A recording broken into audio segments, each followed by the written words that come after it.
కుంభకర్ణుతో శవాసనంలోని కేవలం 6 నెలలు ఉంటారు. ఒకరోజే లెగిసి దానికి భౌతిక ప్రపంచం తలగత అనేక విషయ వస్తువుని ఆస్వాదించి మళ్ళీ ఒక 6 నెలలు పడుకుంటారు సంవత్సరానికి. కానీ ఈరోజు అకాల పరిస్థితి, లంకాలోనని రావణాసుడు అనేక ప్రక్రియతోటి కుంభకర్ణుడిని మేలు చేశారు, మేలు కురిపించారు. మేలుకున్నారు కుంభకర్ణుడు. కుంభకర్ణుడి తర్వాత మేలుకున్న తర్వాత మంచి శబ్దం చెప్పారట. ఎప్పుడైతే మేలుకుంటారో వీళ్ళందరూ చెప్పారు, నాకు చెప్పండి నేను వస్తాను స్వయంగా. కుంభకర్ణుడు స్వయంగా వచ్చారు రావణాసుడు మేలుకున్న తర్వాత. కుంభకర్ణుడు రావణాసుడి తర్వాత చూసి రావణాసుడికి ప్రణామం చేశారు. దండవత్ ప్రణామం చేశారు.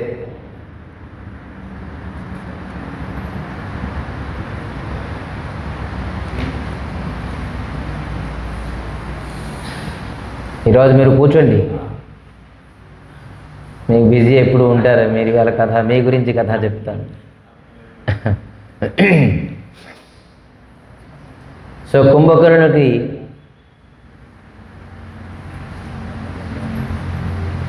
చూసి రావణాసుడికి నమస్కరించారు, ప్రణామం చెప్పారు.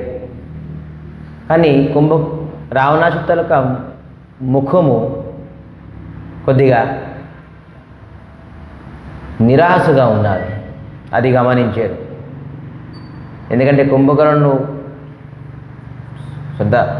రావణాసుడు సదాసర్వదగా ప్రసన్నంగానే ఉంటారు, అన్ని కబ్జా చేస్తుంటారు అందరిది, బలవంతుడు, చాలా బలవంతుడు. కానీ ఈసారి మేలుకొంచెప్పటికీ రావణాసుడు తలక ముఖము చాలా మలినంగా ఉన్నది, తేజోహీనంగా ఉన్నది. అడిగారు, భ్రాత మీరేమైనా సంకటంలో ఉన్నారా అని అడగడంతో సారా వృత్తాంతం అంతాను సంక్షేపం చెప్పేశారు. ఖరదూషణ చనిపోయారు, అనేక పుత్రులు చనిపోయారు, లంకాలోని సగం సైనికులు చనిపోయారు, శత్రు మన ద్వారంలో వచ్చి కూర్చున్నారు, విభీషణుడు కూడా మనకు విడిచిపెట్టేసి వెళ్ళిపోయారు. అతి భయంకరమైన పరిస్థితి. అందుకే మీకు లేపడం జరిగింది. దేనివల్ల ఈ పరిస్థితి, ఈ సంకట పరిస్థితి వచ్చింది? సీతని అపహరణం చేసి సీతాని వినడంతోనే సునిదస కందర వచన తబ కుంభకర్ణ బిలఖానా జగదంబ హరి ఆని అబ సఠ చాహత కళ్యాణ రామ్ సియా రామ్ రామ సియా రామ్. దశకందర తలక మాట విని కుంభకర్ణుడు చెప్పారు, అతి అద్భుతం. జగదంబ, సీతాదేవిని అంటున్నారు జగదంబ. జగదంబ హరి ఆని అబ, జగదంబాని హరించి, హే షఠ అని అంటున్నారు, హే మూర్ఖ. వాళ్ళ అన్నయ్యకి ఇప్పుడు నమస్కరించారు, ఇప్పుడు మూర్ఖుడా అంటున్నారు. ఎంత అద్భుతం. హే మూర్ఖ, షఠ చాహత కళ్యాణం, నువ్వు జగదంబాని హరించి నువ్వు కళ్యాణం కోరుకుంటున్నావా? కదాచిత్ నీకు కళ్యాణం అవ్వదు. అందుకే నీ మొత్తం సైన్యం అంతా పోయారు, నీ అన్నదమ్ములు పోయారు. కేవలం జగదంబ అని కాదు, మరో స్త్రీ పైన ఎవరికైనా దృష్టి ఉంటే ఖచ్చితంగానూ వాళ్ళకి సంకటమే, వాళ్ళకి ఎప్పుడు కళ్యాణం కాదు. మరి వీడితో జగదంబ పైన కళ్ళు వేసేది, మరి అతనికి ఏం కళ్యాణం ఉంటుంది? ఇది కుంభకర్ణుడు లెగిసిన వెంటనే చెప్పారు. మరి చెప్తున్నారు, भलना कीनोते निशाचरनाः अब मोहि आई जगाई काहा अजहु तात त्यागी अभिमाना भजहु राम హై కళ్యాణ. ఇప్పటికైనా సమయం మించిపోయింది లేదు. సగం సైన్యాలు ఉన్నారు, కొంతమంది అన్నదమ్ములు ఉన్నారు. విభీషణుడు మీ దగ్గరికి వచ్చేస్తారు. మీరు వెళ్ళి జానకికి వెళ్ళి రాముడి పైన అప్పచెప్పేయండి, ఇదే నీకు అన్ని ప్రకారమైన కళ్యాణం. చూడండి, కుంభకర్ణుడు చెప్తున్నారు, రాక్షసుడైనా కూడా ఏమైంది చెప్తున్నా మళ్ళీ. హే దాసశిస मनुजर गुनायको काजे हनुमान से पायको अहो बिंदु ते की निखटाई प्रथम ही मोहि सुनाई ओई. అద్భుతంగా की नेउ प्रभु विरोधते ही देवक शिव चरित सुर काज सेवक नारद मुनि मोहि ज्ञान जो कहा कहते हो तो समय निर्वाह राम सिया राम राम सिया राम. కుంభకర్ణుడు ఒక ప్రశ్నించారట, నువ్వు సీతాదేవిని ఎందుకు అపహరణం చేశావు? అపహరణం చేసే పరిస్థితి నీకు ఎందుకు వచ్చింది? వెళ్ళు రాముణ్ణి సమర్పించేసి. రాముడు స్వయం భగవంతుడు శ్రీహరి, నేను నమ్మను. రాముడు ఆ తపస్వి భగవంతుడని నమ్మను. చాలామంది శ్రీరాముడిని భగవంతుడని నమ్మరు. పూర్ణ పురుషోత్తముడు కృష్ణుడు రాముడు వీళ్ళు నమ్మరు. వాళ్ళందరూ రావణుడు తాలూకా వంశధులు. నేను నమ్మను. నీకు తెలీదా, రావణాసుడు ఈ జగతంలోని అతి సుందరమైనది అమూల్యమైనది నా దగ్గరే ఉండాలి, లంకాలో ఉండాలి, నేనే అనుభవించాలి. సీత చాలా అందమైన స్త్రీ, నేను అందుకే అపహరణం చేసుకొని వచ్చాను అండంతో కుంభకర్ణుడు అన్నారు, సరే అయితే నువ్వు దుఃఖం ఎందుకు ఉన్నావు? దుఃఖం ఎందుకు ఉన్నావు అని చెప్పారా. సరే నువ్వు సీతాన్ని అపహరణం చేశారు, సీత నీ ఆధీనం అయ్యారా? నీ మాట వింటున్నారా? అంటున్నారు లంకాధీశ్, ఒక్కవైపు ఒక్కసారైనా నా వైపు చూడలేదు అని అంటున్నారు. అయితే కుంభకర్ణుడు అద్భుతంగా ఒకటి చెప్పారు, ఎలాగైతే నువ్వు సాధు వేషంతో సీతాదేవిని అపహరణం చేసావో అదే విధానంగాను శ్రీరామమూర్తి రూపంగా నువ్వు సీతకి నువ్వు తలుచుకుంది కోరుకుంది చేసుకోవచ్చుగా. నీకుతో అన్ని విద్యలు తెలుసు, అన్ని రూపాలు నువ్వు ఎత్తగలవు కదా. మరి సాధు రూపంగా అపహరణం చేసావు, రాముడు రూపంగా నువ్వు సీతాదేవి కలు. నేను అది కూడా ప్రయత్నించాను, వీడు అది కూడా ప్రయత్నించాడు, నేను అది కూడా ప్రయత్ని. మరి ఏమైంది? నేను ఎప్పుడైతే రాముడు రూపము ఎత్తేనో, రాముడు రూపం ఎప్పుడైతే నేను ఆకారం చేసుకున్నానో, నాకు జగతం అంతాను స్త్రీలందరూ తల్లి స్వరూపంగా కనబడ్డారు. మండోదరి చూసినప్పుడు నాకు తల్లి రూపంగా అనిపించింది. పరో స్త్రీని అందరిని చూస్తే నాకు తల్లిలాగా కనబడుతున్నారు. అందుకే భయం వేసింది. వెంటనే నేను రాముడి రూపం నుంచి బయటకు వచ్చేసి చూసావా, విన్నావా, తెలుసుకున్నావా? రాముడు శ్రీహరి, జానకి జగజ్జనని. ఇప్పటికైనా తెలుసుకో. లేదు నేను నమ్మను. మూర్ఖులు వీళ్ళు, ఎంత చేసినా చెప్పినా కూడా వీళ్ళు. చూడండి, ఎప్పుడైతే రాముడు స్వరూపంగా తను అయ్యారో అప్పుడే మొత్తం అన్ని స్త్రీలు వాళ్ళకి తల్లిలాగా కనబడ్డారు. స్వయంగా తన భార్య మండోదరి కూడా ఒక తల్లిలాగా కనబడ్డారు.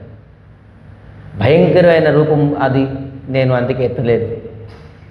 దాని గురించి కూడా ప్రయత్నించాడు రావణాసుడు. అప్పుడైనా వేణు తెలుసంటే లేదు వేణు. అప్పుడు ఏం చెప్పారు?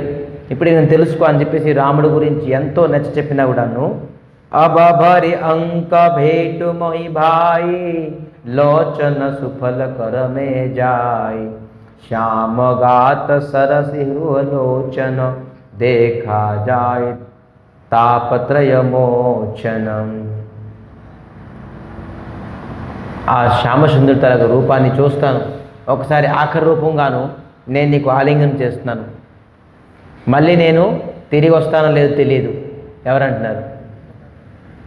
మరి వెళ్ళమంటున్న యుద్ధానికి, మళ్ళీ యుద్ధం గురించి వెళ్ళను, ఆ రాముడు తనకు స్వరూపాన్ని చూస్తాను, రాముడు ఎటువంటి గుణగణాల సంపన్నుడు అని రాముడు తలకు గుణగణాలను కీర్తిస్తున్నారు. అరే, ఇతను రాముడి తలకు గుణగణాలను కీర్తిస్తున్నారు, రాముడికి నేను చూసి వస్తాను, దర్శనం చేసుకుని వస్తాను అంటున్నారు. ఇతనికి ఎలాగ కాదు, ఏం చేయాలి? రామరూప గుణ సుమరిత మఘన భయయుక్షయ ఏక. రామ రూపం చూస్తాను ఈరోజు, నా కళ్ళు ధన్యమైపోతుంది అని అనుకుంటున్నారు ఇతను. అప్పుడు రావణాసుడు ఏం చేసేది సార్? రావణ మాగేవు కోటి ఘట మద ఆరు మహిష అనేక. ఒక కొన్ని వేల లక్షలు కొండలతోని మదిర తీసుకొచ్చాడట. మదిర మరి భేష. భేష అంటే ఏంటి? గేదెలు. ఎప్పుడైతే మదిర భేషలు చూసాడో ఇంకా రాముడిని విడిచిపోయాడు, ఈ మదిర తాగడం ఆరంభించాడు. 6 పడుకున్నారు సార్సేపు. ఇప్పుడు మదిరాన్ని వాసన చూసి ఇంకా ఉండలేపారు, ఆ భేష్ గేదెలను చూసి ఉండలేపారు, తట్టుకోలేపారు. వెంటనే తినడం తాగడం ఆరంభించారు. ఎవరు? కుంభకర్ణుడు. ఇదే రావణాసుడి తలక చలాకితనం. వాడికంటే ఎవరైనా తక్కువ బలం అనుకోండి, తక్కువ బలం ఎవరిది? కాలనేమి నేను వెళ్ళనన్నప్పుడు వెళ్ళాలి నువ్వు అని ఆర్డర్ ఇచ్చాడు. ఇంకోటి ఎవరు? లేడీగా వెళ్ళారుగా మారిచి, అతనికి నువ్వు వెళ్ళాలి లేకపోతే తలవారు తీస్తానని చెప్పేసి భయపట్టి వెళ్ళారు.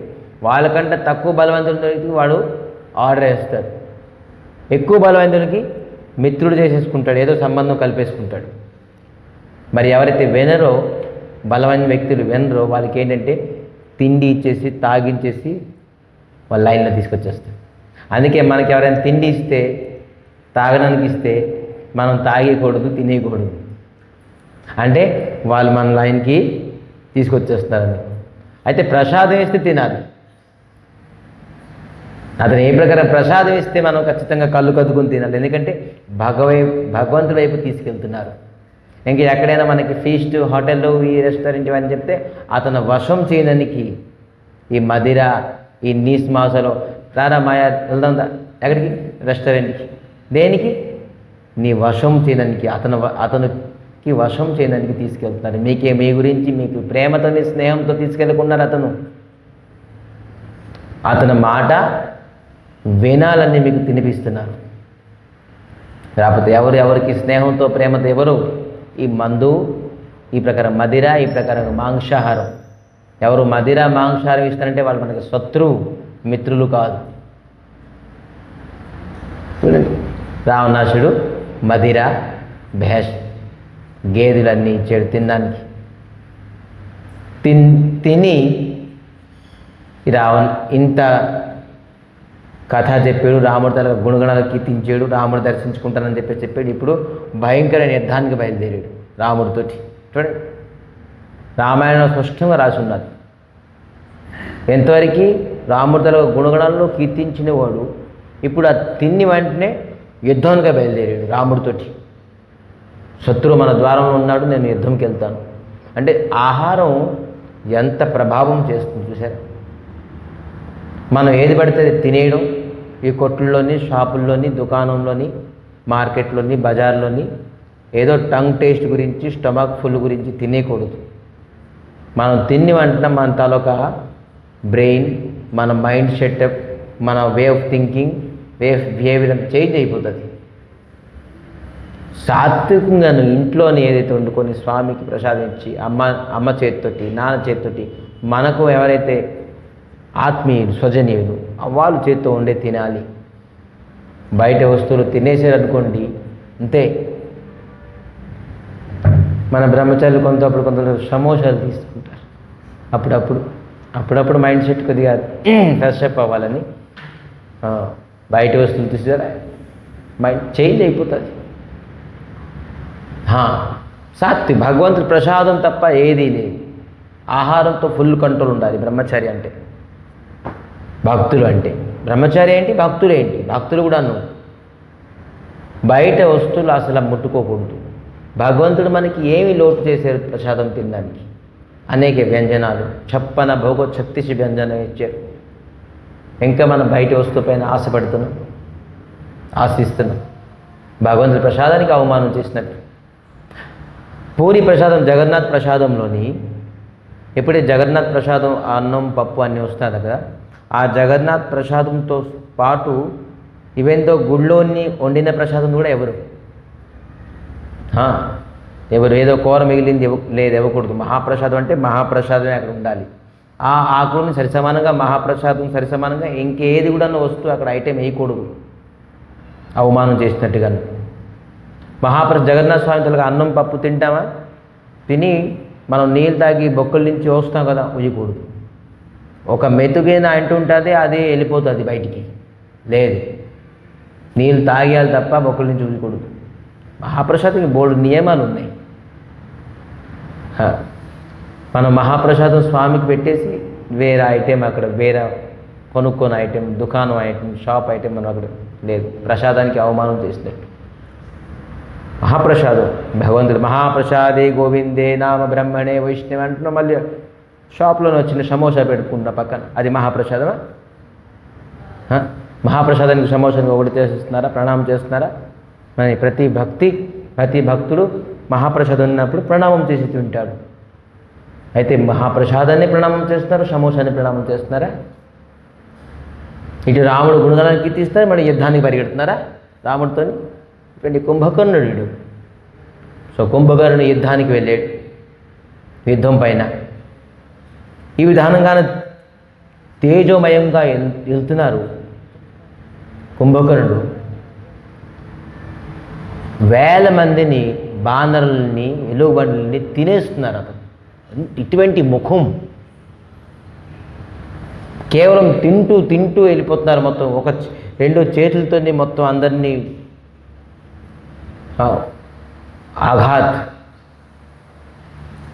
శరీరం క్షతవిక్షతం చేస్తారు.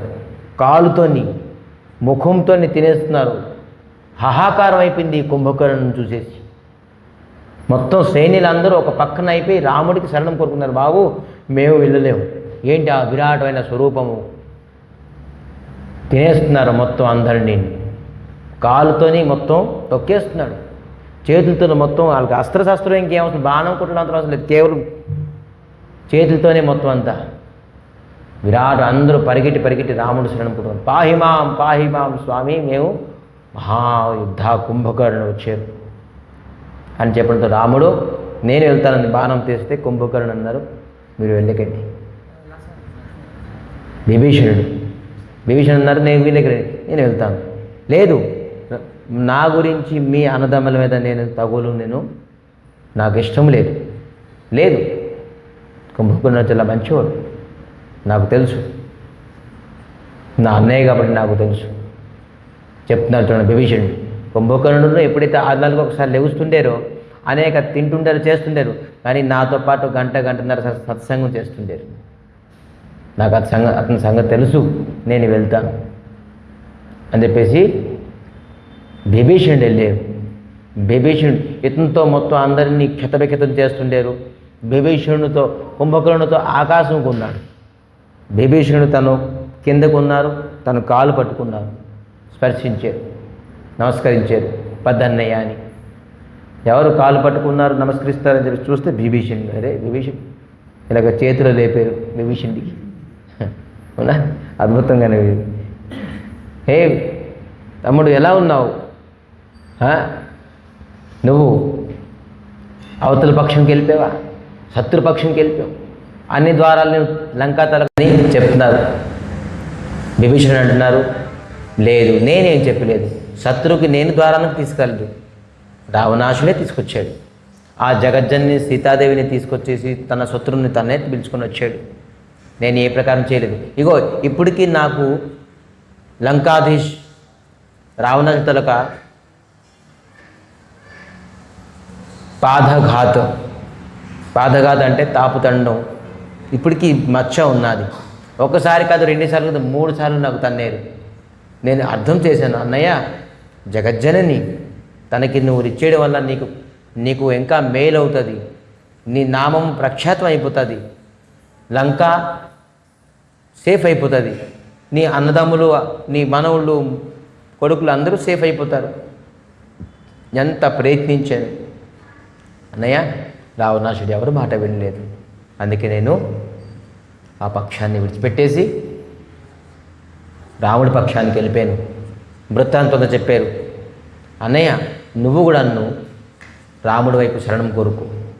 నువ్వు ఒక్కడు రాముడి వైపు శరణం కోరుకుంటే ఖచ్చితంగా నువ్వు రావణాసుడు మన దారికి వచ్చేస్తారు అని చెప్పడంతో కుంభకర్ణుడు చెప్తున్నారు, తామస దేహం శరీరంతో నేను రామ భజనం, రామశరణం, రామ సేవ చేయలేను. ఎవరైతే తమో గుణం శరీరం ఉంటుంది అనుకోండి, తను రాముడు భజనం చేయలేరు, రామ కథ వినలేరు, రాముడి తలకు నామస్మరణం రాదు, రాముడు గుణగణాలు కీర్తించినప్పుడు వాళ్ళు వినలేరు. తామస గుణం, తామస శరీరం వల్ల తామస శరీరం ఆఖరికి ఏమవుతుంది, నరకానికి వెళ్తుంది. తమో గుణం ఉన్న శరీరం నరకం, అధోగతిని చెందుతుందట. నరకంతో పాటు అధోగతి 2 ఉన్నాయి, నరకము మరి అధోగతి. చనిపోవడంతో నరకము యాతన అనుభవిస్తారు, మరి అధోగతి. అధోగతి అంటే ఏంటి? అధోగతి అయితే ఏంటి, 84 లక్షలుగా మళ్ళీ పుట్టాల్సిందే. పశు పక్షులుగా, చెట్టు పుట్టలుగా, కీట పతంగాలుగా, అన్ని విధాలుగా పుట్టాలి. అధోగతి. అందుకే శరీరానికి, మనసుకి, బుద్ధికి ఎప్పుడు తమో గుణం నుంచి ఉంచకూడదు, రజోగుణంలో ఉంచకూడదు, సత్వగుణంలో ఉంచకూడదు, శుద్ధ సత్వగుణంలో ఉంచాలి. శుద్ధ సత్వగుణం అంటే ఏంటి? శ్రీహరి తలక భక్తి శుద్ధ సత్వగుణం. ఎవరిని భక్తి చేసినా కూడా ఈ ప్రపంచంలోని ఎంతమంది 33 కోట్ల దేవతలు ఉన్నారు, అంత రజోగుణం, తమోగుణం, సతోగుణమే. కానీ శ్రీహరిని భక్తి చేసినాడు ఒక్కడే శుద్ధ సత్వగుణం. ఇటువంటి వ్యక్తి మోక్షాన్ని పొందగలరు, వైకుంఠానికి పొందగలరు. అందుకే శ్రీహరి భక్తి శ్రేష్టం అంటారు. శ్రీహరి భక్తి అంత సాధారణంగానూ అతి త్వరగాను ఎవరికి లభించదు. అందరూ భక్తులు చేస్తారు, అన్ని భక్తులు చేస్తారు, శ్రేష్టమే. కానీ వాళ్ళు రజోగుణం, తమోగుణం, సతోగుణంలోనే ఉంటారు. అంటే ఖచ్చితంగాను వాళ్ళు నరకానికి వెళ్తారు, స్వర్గానికి వెళ్తారు, అధోగతిని చెందుతారు. ఈ 3 చెందుతారు. కానీ మోక్షము, వైకుంఠానికి మరి జన్మ రహితం లేకుండా, ఇంకా జన్మమే ఉండకుండాను భగవంతుడి దగ్గర చేరుకుంది కేవలం శ్రీహరి భక్తి చేయడం వల్లే. ఇది ఎవరికి అవుతుంది? ఎవరు చెందుతారు? ఎవరు చేయగలరు? శుద్ధ సత్వ గుణం ఎవరికైతే ఉంటుందో. శుద్ధ సత్వ గుణం రావాలంటే మనం ఏం చేయాలి?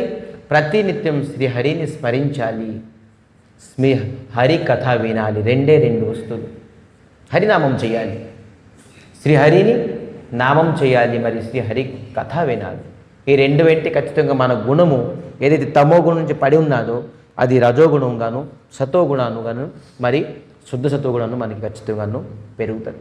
మన వ్యాపారం ప్రారంభించినప్పుడు 1000 రూపాయల్లోనే ప్రారంభిస్తాం, అది 1,00,000 అవుతుంది, 10 లక్షలు అవుతుంది, 1 కోటి రూపాయలు అవుతుంది.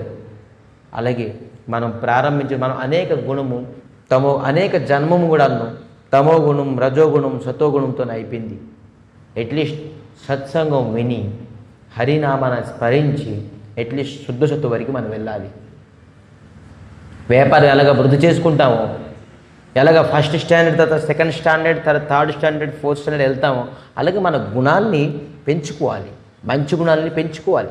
లేదు నేను ఎక్కడే ఉంటాను, నేను ఈ వ్యాపారం దీనికంటే ఎక్కువ చేయను అని ఎవరు అనుకుంటారా? నేను 3rd క్లాస్లో ఉంటాను, నేను 3rd క్లాస్ కంటే ఎక్కువ చదవనని అనుకుంటారు ఎవరైనా? లేదు. అలాగే మన ఒక్కొక్క రోజు ఒక్కొక్క గుణం చేంజ్ అవ్వాలి. ఎప్పుడైతే శుద్ధ సత్వగుణం మనకి ఉంటుందో, శ్రీహరిని భక్తి మనకి ఎప్పుడైతే రుచి అనిపిస్తుందో అప్పుడు మనకు శుద్ధ సత్వగుణం ఉంటుంది. ఈ ప్రకారంగాను కుంభకర్ణుడు నాది తామస శరీరము, నేను హరిభక్తి చేయలేను, అట్లీస్ట్ నేను శ్రీహరి చేత్తోని చావబడతాను, మోక్షం వీరగతిని పొందుతాను. అందుకే విభీషణుడికి ఏం చెప్పారు తెలుసా? అద్భుతమైన విభీషణుడికి చెప్పారు ఒక ఇంపార్టెంట్. ఏమంటున్నారు? మంచి శబ్దం వాడారు. సునసుత ఉభయ కాలవాస రావణ శోకిమాన అవ పరమ శిఖావన ధన్య ధన్యతే ధన్య విభీషణ భయహుతాత నిశచర భూషణ. చెప్తున్నారు, ధన్య ధన్య ధన్యతే విభీషణ, నువ్వు ధన్యుడివి. ఎందుకు? భయహుతాత నిశచర కుల భూషణ. నిశచర అంటే అసురు తలక కులం తలక భూషణవి నువ్వు అంటున్నారు. అంటే భూషణ అంటే ఏంటి? అలంకారం. చూడండి కుంభకర్ణుడికి ఎంత మంచి జ్ఞానం. నువ్వు అసురు కులానికి నువ్వు ఒక అలంకారము, ధన్యం. నువ్వు శ్రీహరి భక్తి చేయగలుగుతున్నావు, శ్రీహరిని స్మరిస్తున్నావు, శ్రీహరిని శ్రీరాముడిని శరణాగతి పొందేవు నువ్వు. మా వల్ల అది అవ్వదు, ధన్యం మన కులానికి. కానీ మేమందరూ చనిపోయిన తర్వాత, లంక నష్టం అయిపోయిన తర్వాత మా అందరి తరపున రాముడికి నువ్వు క్షమాపణ అడుగు. కుంభకర్ణుడు అంటున్నారు, రాముడికి క్షమాపణ అడుగు. మరి మా అందరికీ విధి విధానంగాను తర్పణం చేయు అని విభీషణునికి చెప్పారట. ఎవరు? కుంభకర్ణుడు. కానీ శరణం కోరుకుంటున్నారు. రాముడు ప్రత్యక్షంగా ఉన్నారండి అక్కడ లంకాలోని, శరణం కోరుకోలేదు. మనంతో భగవంతుడు గుడి గోపురాలని అదృశ్యంగా ఉన్నారు, మనం ఎక్కడ కోరుకుంటాం? మరి కుంభకర్ణుడు 4 వేదాలు తెలుసు, తపస్వి అయినా కూడా కోరుకోలేదు. మనకి ఏ జ్ఞానం వచ్చి ఏ బుద్ధి వచ్చి మనం ఎలా కోరుకుంటాం? అందుకే సత్సంగం అనివార్యం. సత్సంగం వల్ల మనం శ్రీహరిని పొందొచ్చు, తెలుసుకోవచ్చు. బుధవంసతే కీన ఉజాగర భజెహు రామ సభా సుఖ సాగర బచన కర్మ మన కపట తోజి భజెహు రామ రణధీరో జాను నో నిజ పర సుఖో మోహి భయహు కలవశ వీరో. మేము కళము విడిచిపెట్టలేము, ఆ రాముణ్ణి మేము స్మరించలేము అని బోల్డ్ చెప్పేసి ఇప్పుడు రావణాసుడు కుంభకర్ణుడు మరి యథావిధానంగాను అక్కడ ఉన్న బాణరులని అటు ఎలుగుబండ్లన్నీ తినేసి మొత్తం వికితం చేసేస్తున్నారు అందరూ. వినలే. అప్పుడు రాముడు స్వయంగా బయలుదేరదామని ముందుకు వస్తున్నారు. మరి ఆఖరిసారి విభీషణునికి ఆలింగనం చేసుకొని నమస్కరించేసారు, వెళ్ళిపోయారు. కుంభకర్ణుడు వెళ్తున్నారు. అయితే ఒకటి, ఇది ఇంపార్టెంట్ టాపిక్ భక్తులకి. కుంభకర్ణునికి కొంతసేపు వరకు విభీషణుడికి కొంతసేపు రాముదర గుణగణాలు చర్చించాడు, భగవంతుడు అని చెప్పాడు, జగజ్జని అని చెప్పాడు. కొంతసేపు ధ్యానంలో ఉన్నాడు. పోనీ రాముడికి నేను వాళ్ళు దర్శించుకోవద్దని చెప్పేసి కొద్దిగా పులకితం అయిపోయాడు శరీరం. కుంభకర్ణుడు మళ్ళీ తర్వాత మదిర మరి గేదెలు తిని యుద్ధానికి బయలుదేరాడు. అలాగే మనకి కొంత సమయం అప్పుడు కళ్ళెంటి నీళ్ళు వచ్చి, భగవంతుడి పైన ప్రేమ వచ్చి, భగవంతుడి దర్శనం చేస్తే ఆనందం వచ్చి కొంత సమయమే. 4 ఒకసారి 15 రోజులకు ఒకసారి ఇలాగ మనకు వస్తుంటుంది అప్పుడప్పుడు. కుంభకర్ణుడు లాంటి భక్తి అది. అప్పుడప్పుడు మనకు బాధలో అప్పుడు భగవంతుడి పైన ఇంకా మనకి రుచిగా రావడం, కష్టాలు వచ్చినప్పుడు భగవంతుడి దగ్గరికి రావడం, నమస్కారం చేయాలి. కష్టం దూరం అయిన తర్వాత సుఖం వస్తుంది. పోనీ భగవంతుడు ధన్యవాదాలు ఇవ్వాలి, ఎంతో పెద్ద 10th పాస్ చేసేసాం, అంటే ఏదో ఆటంకం ఉంటుంది, ఆటంకం నుంచి దూరం అయిపోయిందని చెప్పేసి ధన్యవాదాలు చేస్తున్నాం. అప్పుడు భగవంతుడి పైన కొద్దిగా ప్రేమ కలుగుతుంది. దాని తర్వాత కుంభకర్ణం భక్తి వచ్చేస్తుంది. మరి భగవంతుడి పైన భక్తి రాదు మనకి. ఇది ఎటువంటి చూడండి, పాలు ఎన్ని రోజులు ఉంటుంది పాలు? ఒకరోజు మహా అయితే ఒకరోజు, దాని తర్వాత అది పులుపు అయిపోతుంది, పులిసిపోతుంది, విరిగిపోతుంది. పెరుగు 2 రోజులు ఉండొచ్చు. పాలుకి ఎక్కువ రోజు ఉంచాలంటే మనం ఏం చేయాలి? ఎక్కువ రోజులు ఉండాలంటే మనం ఏం చేయాలి?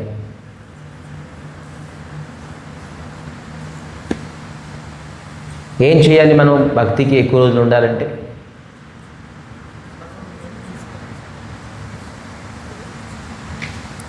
ఎలాగైతే పాలు కాచి దానికి పెరుగు చేస్తాం, పెరుగు చిలికి వెన్న చేస్తాం, వెన్నకి వేడి చేసి నెయ్యి చేస్తాము. నెయ్యి 100 సంవత్సరాలు ఉంటుంది, పాడవదు. 100 years కూడా నెయ్యి ఉంటుంది. ఇది లాంగ్ లాస్ట్. అలాగే మనం ఎప్పుడెప్పుడు దుఃఖం తర్వాత వచ్చిన సుఖముకి, దుఃఖం వచ్చినప్పుడు భక్తికి స్టాండర్డ్గా భగవంతుడిపైన నమ్మకం ఉండాలి. అయితే మనం ఏం చేయాలి? మనం కూడాను ఎలాగ వెన్నని వేడి చేసినట్టుగా మనం తప్పించాలి, శరీరానికి తప్పించాలి, వేడి చేయాలి. మన భక్తిని వేడి చేయాలి, తప్పించాలి. తపస్సు లేకుండాను మనం ఎప్పుడు కూడాను మన భక్తిని లాంగ్ టర్మ్గా ఉంచలేం. తపస్సును చేయాలి. తపస్సు అంటే ఏంటి? గడ్డాలు మేసాలు పెంచుకొని అడిగి వెళ్ళిపోయి లేదు. నిత్యం నిరంతరంగా హరికథ, హరిస్మరణం. ఇదే తప. కలియుగ తపం అంటే ఇదే. ఎవరైతే నిత్యం నిరంతరం హరికథ వింటారో, ఒక్కరోజు కూడా హరికథ వినపోతే ఖచ్చితంగా వాడు మాయలో పడతారు. రాముడిని కృష్ణుని విడిచిపెట్టేసి ఆ తావి చేసుకుంటాం మనం. ఆ తావేది కాదు అనేది అక్కడ కాదు, అలా నిమ్మకాయలు పెట్టుకో, ఖచ్చితంగా అయిపోతుంది. అలా తాబీది కాదు, నిమ్మకాయలు కాదు, అలా విభూతి పెట్టుకో, అయిపోతుంది విభూతి. ఇవన్నీ కాదు కానీ ఆ చెట్టులోని దేవత వచ్చింది, ఆ చెట్టు నుంచి దేవత వచ్చింది, ఆ దేవతకి 180 ప్రదక్షిణాలు చేయి, నీ పని అయిపోతుంది. అక్కడికి వెళ్ళిపోతాం. ఈ మాలతో పని అవ్వదు. ఆ మాల ఎర్రమాల వేసుకో, నల్లమాల వేసుకో, తెల్లమాల వేసుకో, నీలం మాల వేసుకో, ఇవన్నీ మాల వేసుకో, అయిపోతుంది భక్తి. ఇటువంటి భక్తి కాదు. ఇది కుంభకర్ణ భక్తి, స్థిరమైన భక్తి కాదు. స్థిరమైన భక్తి, హరిభక్తి కావాలంటే మనం తప్పించాలి. ఎలాగా? వెన్నని కాచి వేడి చేస్తాక దానికి మరిగి అది నెయ్యి వస్తుంది. అటువంటి నెయ్యి నిల్వ ఉంటుంది. మన భక్తి నిల్వ ఉండాలంటే మనం శరీరాన్ని, మన సాధనాన్ని తప్పించాలి, వేడి చేయాలి. సో ఆ విధానంగాను చేస్తూ హరిభక్తిని మనం అవుతుంది. విధానంగాను భయంకరంగాను రావణాసుడు, కుంభకర్ణుడు యుద్ధంలో వస్తున్నారు. ఇది చూసి రాముడు సహించలేక సహస్ర బాణాలతోని రాముడు ఒక్క బాణంతో సహస్ర బాణాలతోని కుంభకర్ణ పైన విడిచిపెడుతున్నారు. అయినా కూడా కుంభకర్ణుడికి ఏ ప్రకారంగా ఏమవుతుంటుంది? ఇంకా తన ముఖంతో తినేస్తున్నారని నోటుతోని, ఆ నోట్లోని సహస్ర ఆయుధాలు వేసారు. అయినా కూడాను కుంభకర్ణుడికి ఏ ప్రకారంగానూ ఆఘాతం చేయలేకపోతే ఇంకా ముందుకి ఇంకా కోపంతో వస్తున్నారు. రామచంద్రమూర్తి ఒక భుజం కట్ చేసేసారు, ఒక భుజం తీసేశారు. ఒక భుజం తీయడంతో ఇంకో భుజంతో కొండని ఎత్తేసి మొత్తం పారదామని వచ్చేసారు భయంకరంగా. ఎప్పుడైతే కొండని లేపుతున్నారు, కొండ అంటే ఏంటి తెలుసా? హిల్, పర్వతాన్ని లేపేస్తున్నారంటే అతి ఎటువంటి భయంకరమైన స్వరూపం అతను. ఆ పర్వతాన్ని లేపేసి ఎప్పుడైతే లేపుతున్నారో ఇంకో భుజం కట్ చేసేసారు, 2 భుజాలు కట్ చేసేసారు రాముడు. అయినా కూడా అతను తగ్గకున్నారు, కాలుతోని మొత్తం అంతాను అందరికీ చేసేస్తున్నారు. రామచంద్రమూర్తి ఇంకొక బాణం వేశారు, శిరస్సు ఛేదనం చేసేసారు. ఆ శిరస్సు వెళ్ళి రావణాసుడి కాలు దగ్గర పడ్డాది. ఆ శిరస్సు ఇలా చేశారు. అయినా కూడా శిరఛేదనం అయినా కూడాను ఇతను వండుకున్నారు. ఏంటి? మొత్తం ఏమి కనబడిపోయినా ఏమైనా ఆ శరీరంతో అందరికీ తొక్కేస్తున్నారు. చూడండి, 2 భుజాలు పోయి శిరస్సు పోయింది, అయినా కూడా యుద్ధం చేద్దామని తపన. మరి రామచంద్ర ఆగక ఆ శరీరానికి 2 మొక్కలు చేసేసారు. కుంభకర్ణుడు 2 భాగం చేసేసారు. ఎప్పుడైతే 2 భాగం చేశారో 2 పర్వతం పడినట్టుగాను ఆ శరీరము ఆ లంకలో పడ్డాది. ఎప్పుడైతే ఇది రావణాసుడు విన్నాడు. ఓహ్, భయంకర. వాళ్ళ పుత్రులు చనిపోయినప్పుడను బాధపడలే, సగం మంది సైన్యులు చనిపోయినప్పుడను నిరుత్సాహం లేదు, బాధపడలేదు. ఇప్పుడు రోజు తమ్ముడు చనిపోయారు కుంభకర్ణుడు అని చెప్పేసి చాలా బాధపడుతున్నారు, దుఃఖం శోకంతో ఉన్నారు. మండోదరు వచ్చి మళ్ళీ అర్థం చేసి చెప్తున్నారు, కానీ వినే పరిస్థితులు లేదు. ఏదైనా ఒకటే జిద్ది వెనుకుంటున్నారు. నేను నమ్మను ఆ తపస్వి భగవంతుడు అంటే, ఒకటే మాట. మరి కుంభకర్ణుడికి సంస్కారం, అంతిమ సంస్కారం చేశారు రావణాసుడు. ఇటుపక్క ఈ ప్రకారంగా కుంభకర్ణుడిని సంహరించారని చెప్పేసి దేవతలు, మునిలు, ఋషులు, బాణరులు అందరూ భగవంతుడికి స్తుతి చేశారు. వాహ్ వాహ్ అని చెప్పేసి భగవంతుడికి స్తుతి చేశారు. దేవతలందరూ పుష్పవృష్టితోని కురిపించారు. మునిలు, ఋషులు ఆనందపడ్డారు. వాహ్, భగవంతుడు శ్రీహరి తప్ప ఇంకెవరు ఇది చేయలేరు అని చెప్పేసి. ఇది విని మేఘనాథ్ మరి రావణాసుడు మీటింగ్ పెట్టుకున్నారు. మళ్ళీ సభ, ఏం చేద్దాం నానా, మీరు భయపడకండి, మేహూనా, నేనున్నాను, వెళ్తాను, ఇప్పుడు నన్ను చూపిస్తాను, నా ప్రతాపం చూపిస్తాను అని చెప్పేసి మేఘనాథ్ భయంకరంగాను తేజోమయంగా తేజోగత్యంగాను కక్షతోని ఇంకా నాగపాశ బాణం వేశారు. రాముడు బాణం లేపింలోనే ఇతను నాగపాణ బాణం వేసేసారు.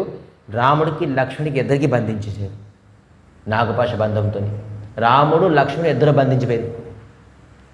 ఈ నాగపాశ బంధనంకి విముక్తి చేయడానికి ఎవరి వల్ల కాదు.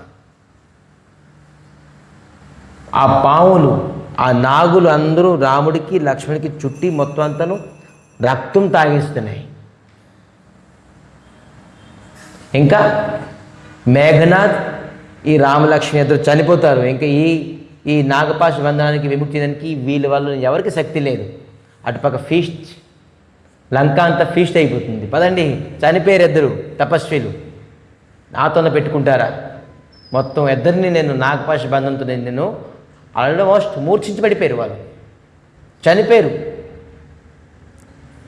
లెక్కే అని చెప్పేసి వెళ్ళి రావణాసుడికి చెప్పారు, నాన్న నేను సాధించాను చూ, ఇంకా వాళ్ళు బతకడానికి ఛాన్స్ లేదు, నాగపాశ బంధంతో బంధించేశాను, ఇంకా విడుదల చేయడానికి అది ఎవరి వల్ల కాదు సాధ్యం అని ఇక్కడ ఫీస్ట్ అయిపోయారు. ఓ పని, మా తమ్ముడు చంపారు, పిల్లలు చంపేశారు, నేను కక్ష తీర్చుకోని చెప్పేసి ఇక్కడ ఫీస్ట్ ఆరంభించేశారు.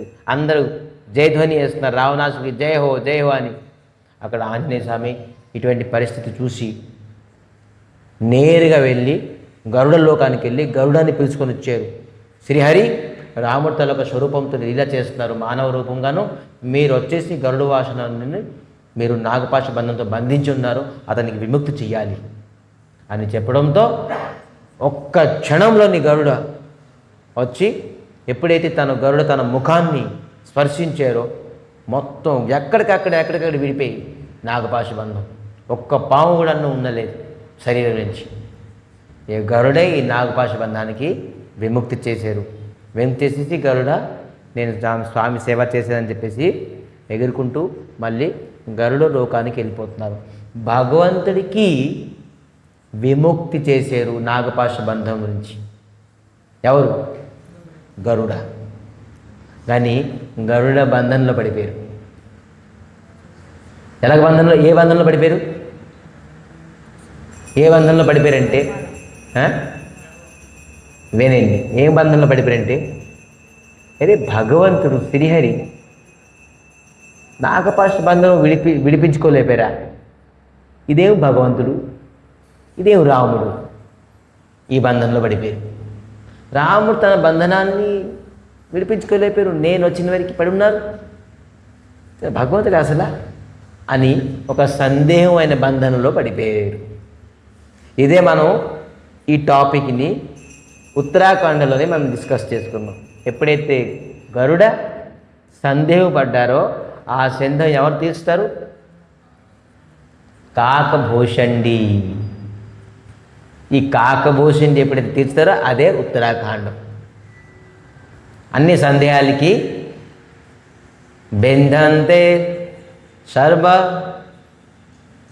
బెంధంతే హృదయ గ్రంథి చిందంతే సర్వ సంశయ ఖేయంతే చాస్య కర్మాణి దృష్ట్వా ఏవనీశ్వర. అన్ని కర్మలు సత్సంగం అవడం వల్ల, హరిభక్తి చేయడం వల్ల విద్యతే హృదయ గ్రంథి, మనం అనేక జన్మల నుంచి తలొక బంధనం ఉన్నదే అవన్నీ విముక్తి అయిపోతుంది. చిందంతే సర్వ సంశయ, అనేక సంశయాలన్నీ తొలగిపోతుంది. చష్యంతే సర్వకర్మాణి, ఏ కర్మాణి? క్రియమాణ కర్మాణి, సంచిత కర్మాణి, ప్రారబ్ధ కర్మ అన్ని క్షీయంతే సర్వకర్మాణి. ఏ దృష్ట్వా ఏవనేశ్వరి, ఎవరైతే శ్రీహరిని దర్శించుకుంటారో, శ్రీహరిని స్పర్శిస్తారో, శ్రీహరిని తెలుసుకుంటారో వాళ్ళకి అన్ని ప్రకారంగా సందేహాలు, అన్ని ప్రకారంగా కర్మము అన్ని ప్రకారంగానూ తొలగిపోతుంది. సో ఎప్పుడైతే గరుడికి సందేహం వచ్చిందో అప్పుడు వెళ్ళి కాకభూషణుడి దగ్గరికి వెళ్తారు, ఆ సందేహాలన్నీ దూరుకుని తీసుకుంటారు. అదే ఉత్తరాఖండ్. అది మనం తర్వాత తెలుసుకుందాం. ఇప్పుడు టాపిక్ ఏంటి? ఈ ప్రకారంగా విముక్తి చేసేసారు. మళ్ళీ రాముడు లక్ష్మణుడు మళ్ళీ పునర్జీవితం అయిపోయారు. అది జయ హో రామచంద్రమూర్తికి జయ హో, జయ హో లక్ష్మణునికి జయ హో అని చెప్పి చెప్పడంతో, జయధ్వని లేవడంతో మళ్ళీ అక్కడ చెవులు పడ్డది. అరే జయధ్వని ఇస్తున్నారు రాముడికి, ఏంటి మళ్ళీ బతికిపోయాడా? మళ్ళీ బతికిపోయాడు. ఇప్పుడు మళ్ళీ టెన్షన్, మళ్ళీ మీటింగ్ పెట్టుకున్నారు. ఏం చేద్దాం? నాన్న మీరు భయపడకండి, నాకు ఒక వరం ఉన్నది. ఏ వరం ఉన్నది? నా దగ్గర 3 అస్త్రాలు ఉన్నది. ఏంటి? ఒక బ్రహ్మాస్త్రం, పాశుపతి అస్త్రం, నారాయణాస్త్రం కూడా ఉన్నది. ఆ 3తో నేను స్మరిస్తాను. ఇప్పుడు వెళ్తాను. రాముడు లక్ష్మణుడు పొద్దున్న సూర్యుడు చూడలేరు, నేను యుద్ధం చేస్తాను ఏ విధానంగాను, నాకు ఆశీర్వాదం ఇవ్వండి అని చెప్పేసి మేఘనాథ్ ఈ ప్రకారం తీవ్రగతిగా ఇప్పుడు బతుకుతారు, ఎలా చూస్తారని చెప్పేసి ముందు లక్ష్మణుడికి చూడండి. కుంభకర్ణునికి ఏం వరం ఉండేది? వరం ఉండేది, కానీ ఎలా సంహరించబడతారు? ఈ 6 నెలల్లోని అకాలంలో ఎవరైతే లేపుతారో సంహరించబడతారు. మరి రావణాసుడికి అదితో వరం ఎలా చేస్తారంటే, ఎప్పుడైతే 10 ముఖాలు ఒకటేసారి మాట్లాడడం ఆరంభిస్తారు అప్పుడు ఇతని చావు దగ్గరికి వచ్చిందని చెప్పేసి అనుకుంటారు. అది లక్షణం అన్నమాట. ఈ మేఘనాదికి ఎలాగ చావు వస్తుంది తెలుసా? ఎవరి వల్ల చావు వస్తుంది తెలుసా? ఎవరైతే 12 సంవత్సరాలు బ్రహ్మచారిగా ఉంటారో, ఆహారం తినరో, అన్నం తినరో, మరి నిద్రించిపోడరు, మరి ఆడు గృహస్థ అయి ఉన్నాడు. చూసారా లక్షణాలు? వరం చూడండి.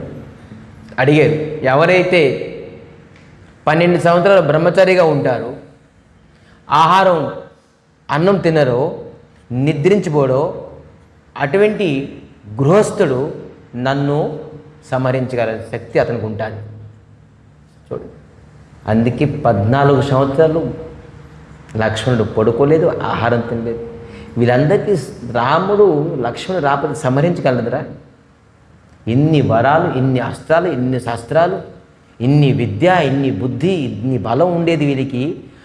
స్వయంగా భగవంతుడు రాకపోతే దేవతల వల్ల కాదు ఇది. రాముడు వనవాసం గురించి రాలేదు, ఇటువంటి ఉపద్రవాలు చేసే అధర్మీలు రాక్షసుల్ని సంహరించడానికి భగవంతుడు అవతరించారు. వెంటనే లక్ష్మణుడు ఒక పాత్రుడు, 12 సంవత్సరాలు అతను ఒక్కలే బ్రహ్మచారిగా ఉన్నారు. మరి ఆహారం తినకుండాను, మరి నిద్రించకుండాను. రాముడు కూడా నిద్రించారు, కానీ లక్ష్మణుడు నిద్రించలే. ఇది రాముడు కూడా క్వాలిఫికేషన్ కాదు మేఘనాథుని చంపడానికి. లక్ష్మణుడు ఒక్కలే క్వాలిఫైడ్ చంపడానికి.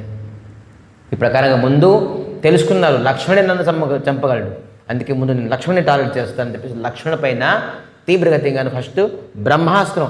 అసలు బ్రహ్మాస్త్రం అయినానికి రూల్ లేదు, కానీ ఇతను ఫస్ట్ వచ్చి బ్రహ్మాస్త్రం వేసేసారు లక్ష్మణ పైన. బ్రహ్మాస్త్రం వేయడంతోని లక్ష్మణుడు ఏ ప్రకారం చేయకుండా నమస్కరించారు. బ్రహ్మకి మర్యాద ఇచ్చారు, బ్రహ్మాస్త్రానికి నమస్కరించారు. బ్రహ్మాస్త్రకి ఎప్పుడైతే నమస్కరించారో ఈ బ్రహ్మాస్త్రం పరిక్రమ చేసి వెళ్ళిపోయింది బ్రహ్మలోకానికి.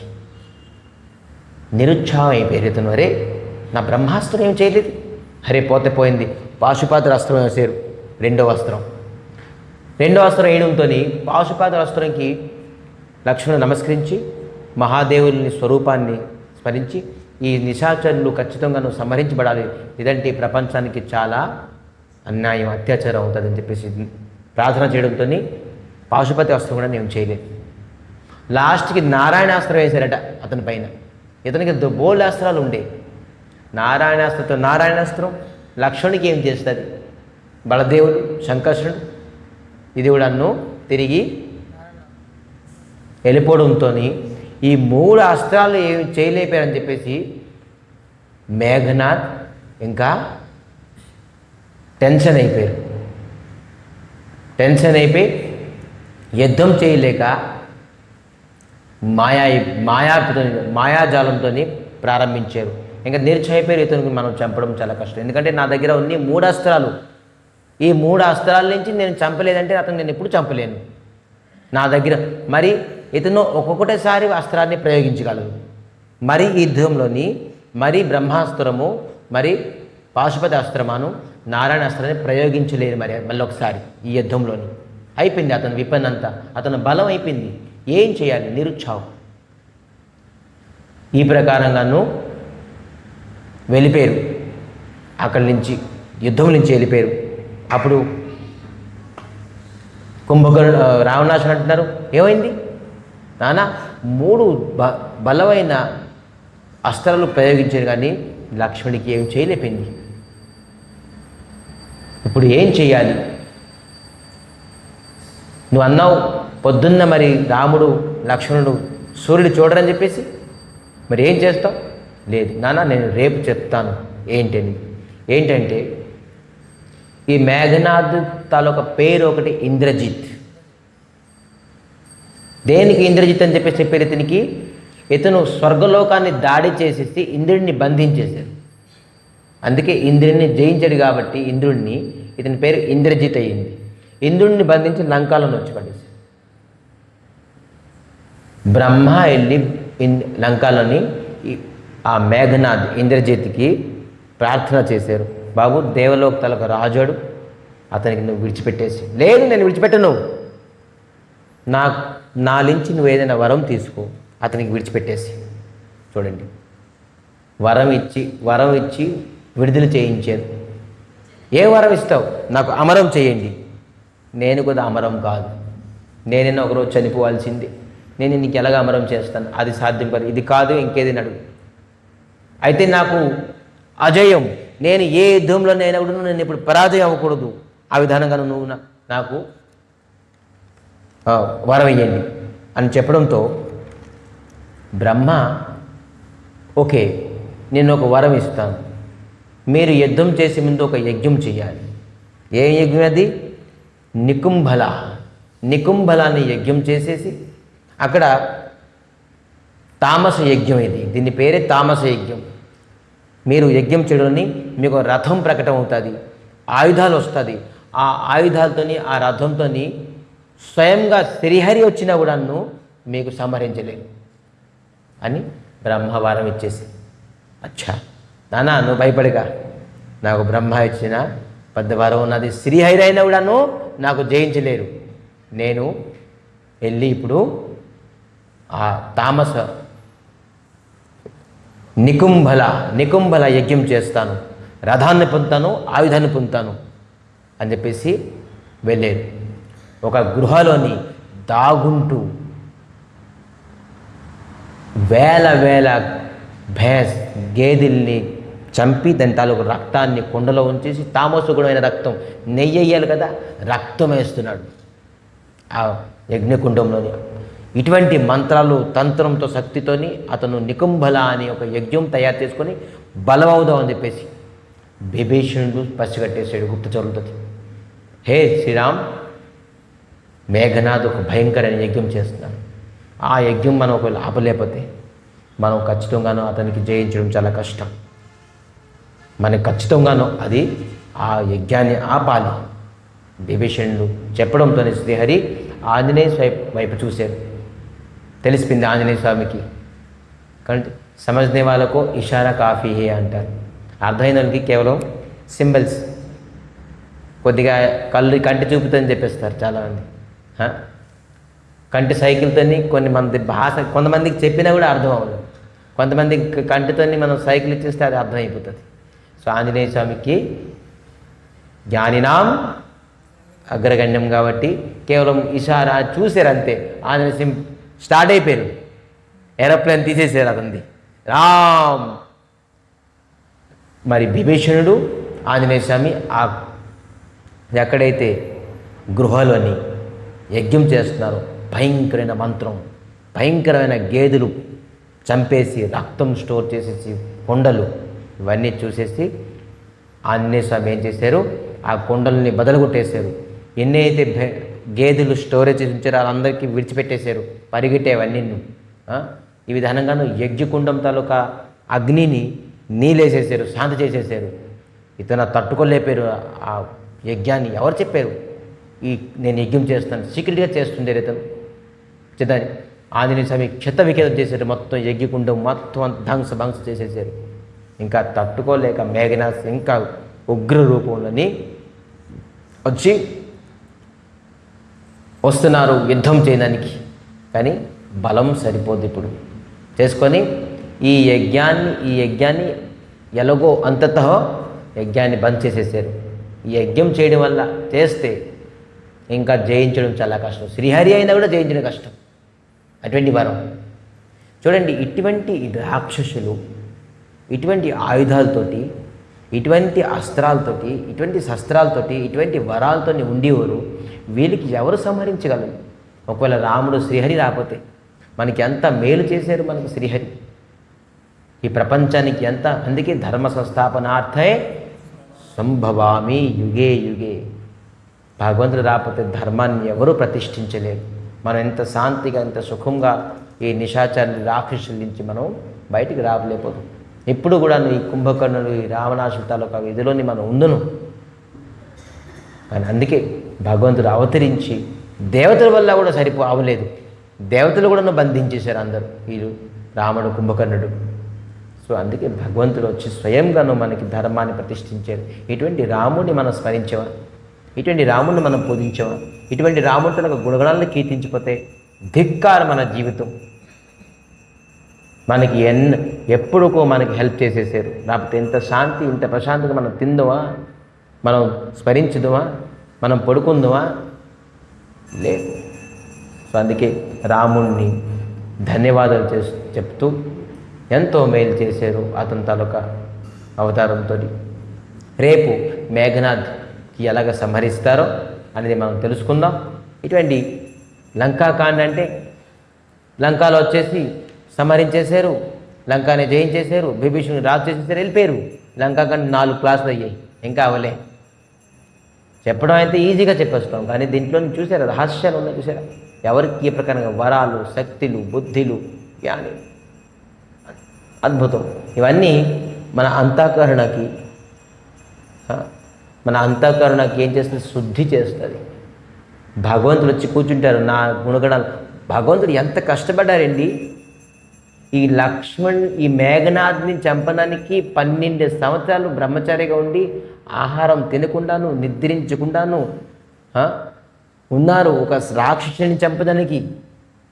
చూడండి, ఒక్క పూటైనా కూడా నిద్రించలేరా? 12 సంవత్సరాలు నిద్రించలేదు. ఎందుకంటే నేను ఆ మేఘనాథ్ని చంపాలి అని. భగవంతుడికి ఎంత తపన మన గురించి, ధర్మాన్ని ప్రతిష్ఠించడానికి. మనం ఏం ధర్మం ప్రతిష్ఠిస్తున్నాం? మనం ఏం ధర్మము పాటిస్తున్నాం? భగవంతుడికి 16 మాల నామస్మరణం చేయలేని ధర్మం పాటించలేకపోతున్నాం. తెల్లారి మంగళారతి లేకపోతే పాటించలేకపోతున్నాం. 6 గంటలు పడుకున్న తర్వాత కూడా లక్ష్మణుడు పడుకోలేదు ధర్మాన్ని ప్రతిష్ఠించడానికి. మనం ఆ ధర్మం, భగవంతుడు ధర్మం ప్రతిష్ఠించినంత మనం ధర్మం ప్రతిష్ఠించగలమా? మనం ఇంకా అనుకుంటాం నేను ధర్మాత్ముడిని. ధర్మము భగవంతుడే, స్వయంగా ధర్మమూర్తి భగవంతుడు తప్ప ఇంకెవరు లేరు.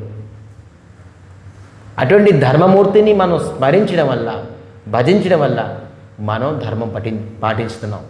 అటువంటి ధర్మాత్మని, ధర్మమూర్తిని మనం స్మరించిపోతే, భజించిపోతే మనం ఎప్పుడు ధర్మాన్ని పాటించుకుంటున్నాం. ఇంకా ఎంత ధర్మం, ఆడెంత ధర్మి, ఎన్ని తపస్సు చేయండి, ఎంత యజ్ఞం చేయండి, ఎన్ని దాన ధర్మం చేయండి, అది ధర్మము కాదు. ధర్మమూర్తి శ్రీహరిని, శ్రీరాముణ్ణి, శ్రీకృష్ణుని స్మరించిన వాడే ధర్మాన్ని పాటించినాడు.